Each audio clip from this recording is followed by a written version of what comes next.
May mga sandaling napapansin mo yung kakaibang katahimikan kapag may babaeng nakatingin sa'yo. Hindi ito yung simpleng tingin na dumadaan lang sa hangin. Iba, parang sinusukat ka.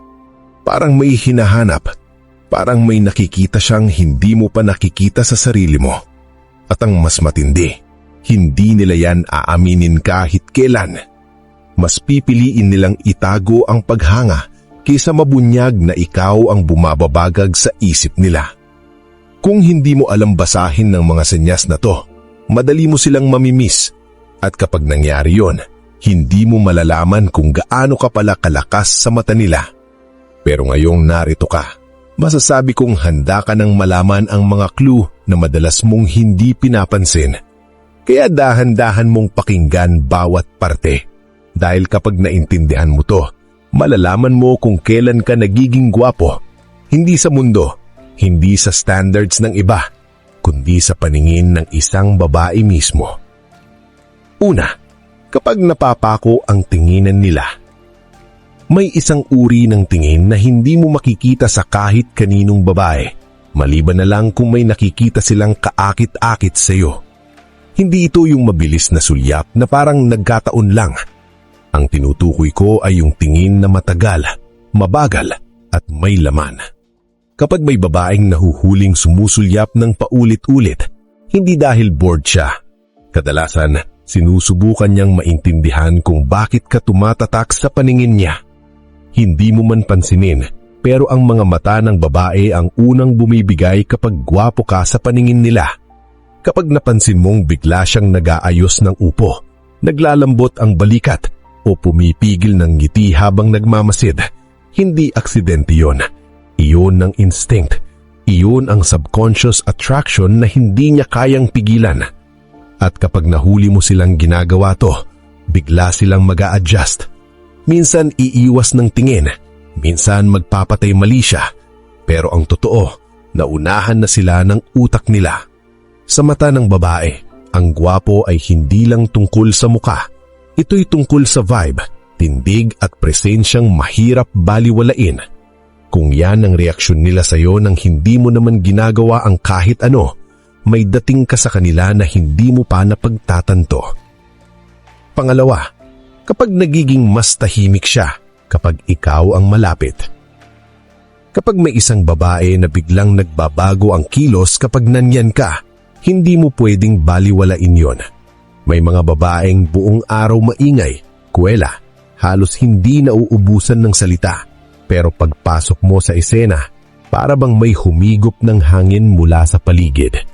Mas nagiging composed siya, mas controlled, parang bigla siyang namamalayan ang bawat galaw niya. Hindi ito simpleng hiya. Ito'y tensyon na hindi niya maipaliwanag. Parang may biglang bigat sa hangin na siya mismo ang nakakaramdam. Minsan mapapansin mong nagiging mas maiksi ang sagot niya, hindi dahil suplada siya, kundi dahil ayaw niyang magkamali sa harap mo. Ayaw niyang may masabi siyang awkward. Ayaw niyang magmukhang sobrang excited. Ayaw niyang mapahiya. Yung dating diretso niyang tingin sa kahit sino, biglang nagiging mailap kapag ikaw ang kaharap. Parang gusto niyang tumingin, pero pinipigilan niya. Dahil baka mahalata mo kung gaano siya ka-conscious sa presensya mo. At pinakamapapansin mo, yung energy niya. Walang babae ang nag-iiba ng buong aura niya sa lalaking wala siyang nakikitang dahilan para maapektuhan. Kung ikaw ang nagpapatahimik sa isang babae, hindi dahil intimidating ka, kundi dahil may dating ka na hindi niya alam paano haharapin. Isa kang presensya na napapansin ng katawan niya bago pa ng utak. At yan ang uri ng tensyon na hindi madaling mawala, lalo na kung gwapo ka sa paningin niya. Pangatlo, kapag dinadamihan nila ang maliit na interaction, hindi lahat ng babae marunong maging direct, lalo na kapag may nararamdaman silang atraksyon. Kaya ang ginagawa nila, dinadamihan nila yung maliliit na paraan para lalabas na parang simpleng interaction lang. Yung tipong, "Uy, kumain ka na?" Kahit wala naman talagang dahilan para itanong. Yung bigla ka nalang babatiin ng hindi mo naman inaasahan. Yung magko-comment sa bagay na hindi naman espesyal, pero ang dating ay gusto lang niyang makahanap ng dahilan para makipag-usap sa'yo. Makikita mo rin na kapag may grupo, palagi siyang may pahabol na remark kapag ikaw ang nagsasalita. Hindi para pumuna, kundi para sumali sa mundo mo. May mga babae pang gagawa ng bagay na parang hindi sinasadya. Tatayo sa tabi mo kahit maraming mas maluwag na lugar, dadaan sa likod mo kahit pwede sa harap, o biglong magsisingit ng maliit na joke para lang marinig mo ang boses niya. Hindi obvious sa kanya yan. Ang totoo, instinct ang tumatakbo. Kapag gwapo ka sa paningin nila, hinahanap ng katawan nila ang paraan para magkaroon ng connection kahit gaano kaliit. Minsan hindi mo man mapansin sa una, pero kapag napansin mong consistent, doon mo mararamdaman ang totoo. Hindi niya kailangan ng malaking rason para lapitan ka. Ang mismong presensya mo ang dahilan. Pang-apat, kapag nagmumirroring siya ng hindi niyang namamalayan. May mga babae na kayang itago ang nararamdaman nila sa salita, pero hindi nila kayang disiplinahin ang katawan nila. At dito nagiging halata kung gaano kalakas ang dating mo. Ang mirroring ay hindi ginagawa ng sinasadya. Walang babae ang may oras para pagplanuhan na gagayahin ang galaw ng lalaki. Ito ay automatic response, isang tahimik na pag-amin na may epekto ka sa kanya kahit hindi ka nagsasalita. Kapag kasama mo siya at napansin mong pareho kayo ng timing, kung kailan ka hihinga ng malalim, kung kailan ka mag-aayos ng damit, kung paano ka uupo, hindi iyon simpleng sabay lang kayo. Ang utak niya mismo ang sumusunod sa rhythm mo. Para itong subconscious attempt na maging in sync sa presensya mo dahil ganito gumagana ang katawan ng taong naa-attract sa isang tao. Mas lumalakas ito kapag wala kayong direktang usapan. Kapag nasa iisang lugar kayo at pareo kayong tahimik, mapapansin mong tumatapat ang posture niya sa'yo. Kung tatagilid ka, tatagilid siya.